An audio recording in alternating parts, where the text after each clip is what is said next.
2 साल से भी ज्यादा कहर बरपा चुका कोरोना एक बार फिर से फन फैला रहा है।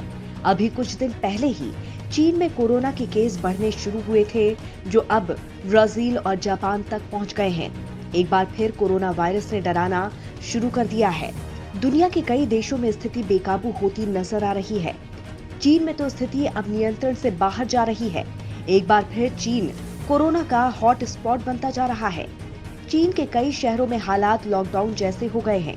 शुक्रवार को चीन में जहां कोरोना के पॉजिटिव केस की संख्या 39,791 थी, तो वहीं शनिवार को इनकी संख्या 35,183 हो गई। जबकि इस बीच एक कोरोना मरीज की मौत भी हुई है।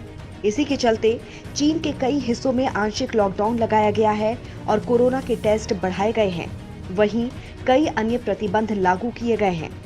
चीन के साथ साथ ब्राजील में भी कोरोना तेजी से अपने पांव पसार रहा है। एक रिपोर्ट के मुताबिक ब्राजील के 27 राज्यों में से 15 में कोरोना के गंभीर मामले तेजी से बढ़ रहे हैं, जिसके चलते हवाई अड्डों और विमानों में मास्क को अनिवार्य कर दिया गया है। इसी के साथ ही लोगों को जल्द से जल्द वैक्सीन लेने की अपील भी की गई है।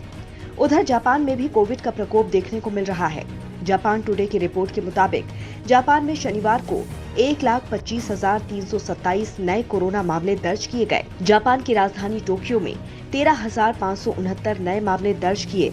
देश भर में रिपोर्ट किए गए कोरोना वायरस से संबंधित मौतों की संख्या 164 दर्ज की गई है।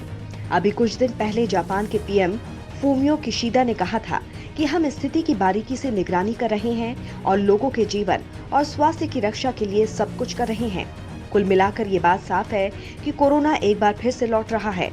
अब तो वैक्सीन भी मौजूद है और ज्यादातर आबादी को पता है कि इसमें किस तरह के एहतियात बरतकर वो सुरक्षित रह सकते हैं। तो ऐसे में कोरोना प्रोटोकॉल का हर हाल में पालन करना बेहद जरूरी है। Bureau report, Janbhavna times.